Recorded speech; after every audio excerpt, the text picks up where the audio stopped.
propos concerne évidemment le plan de sortie de flotte post-Brexit, comme il était initialement présenté, mais qui s'apparente aussi aujourd'hui, de par la localisation géographique des bateaux destinés à être détruits, à un plan de casse d'un certain type de pêche. Je pense à la pêche hauturière. Et donc, sans négliger l'impact de ce plan sur l'ensemble du territoire breton, qu'il faudra bien sûr traiter et aborder dans sa globalité, vous me permettrez aujourd'hui de faire un focus un peu plus particulier sur la Cornouaille et plus particulièrement sur le pays bigoudin lourdement impacté. La France est un grand pays, en grande partie bordé par la mer, mais qui bizarrement n'a jamais véritablement eu de vocation maritime. Ce qui est vital, primordial économiquement chez nous, ne l'est visiblement pas pour tout le monde. Cette mer, si nourricière pour nous les Bretons, a souvent été reléguée au second rang pour celles et ceux qui nous gouvernent, et ce plan de casse, si brutal et dévastateur soit-il, n'est malheureusement pas le premier. Beaucoup d'entre nous ont encore en mémoire la crise qui frappa nos ports au début des années 90. Alors ce nouveau plan de sortie de flotte, c'est quoi? C'est 90 unités au niveau national, 60 en Bretagne et quasiment la moitié, 26, pour le seul pays bigoudin.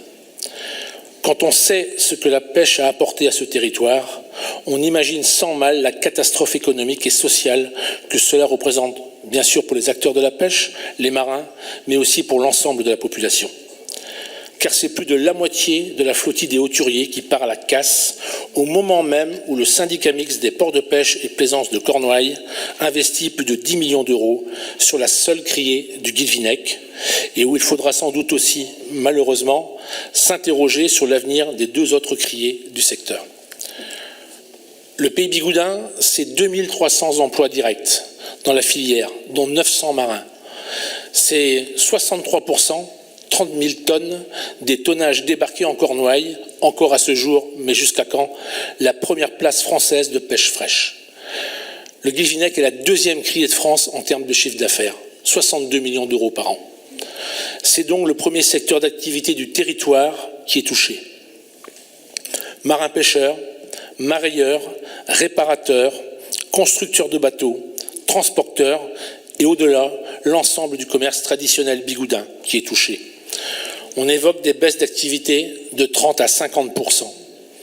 Même le tourisme est en grande partie basé sur l'activité de la pêche. Aliotica, la cité de la pêche, accueille par exemple tous les ans près de 500 000 visiteurs, notamment sur son belvédère situé sur le toit de la criée et qui permet d'assister au retour des chalutiers au port. Et comme une mauvaise nouvelle n'arrive jamais seule, ceux qui restent, car n'ayant pas été éligibles au plan de sortie, se retrouvent eux aussi dans des situations économiques plus que compliquées.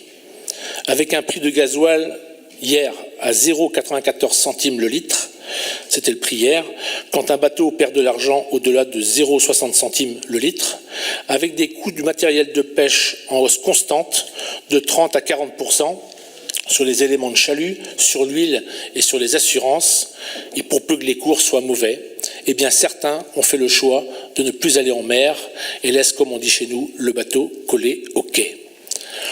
On le voit bien, à travers cette crise, on est sur un modèle économique, la pêche hauturière, à bout de souffle. Dans ce contexte, il est plus que jamais important de travailler à l'après et d'envisager un avenir à la pêche en Cornouailles, car oui, la pêche ADN de ce territoire, il y a encore un avenir. Comment pourrait-on imaginer l'inverse? Il faut donc, d'ores et déjà, s'assurer que les droits de pêche resteront dans les ports concernés et ne seront pas redistribués sur d'autres places portuaires, fussent-elles bretonnes, comme on peut parfois l'entendre. Il semblerait, aux dernières nouvelles, hier, que cela soit désormais acté de manière définitive dans les négociations qui se passent avec le gouvernement. De même, l'État s'est engagé également sur un plan de revitalisation des territoires impactés. Le pays bigoudin, à lui seul, encaisse près de la moitié du plan casse breton. Il faudra donc être vigilant et attentif à ce que cette aide en tienne vraiment compte et que cet argent arrive bien là où il doit aller. Par contre, d'après toujours les les éléments qui sont à ma connaissance, rien n'est à ce stade prévu concernant les aides au gasoil. Ces aides sont pourtant un élément essentiel important pour les bateaux dont l'activité est destinée à être poursuivie. Merci. J'ai presque fini. Je les ai évoqués précédemment.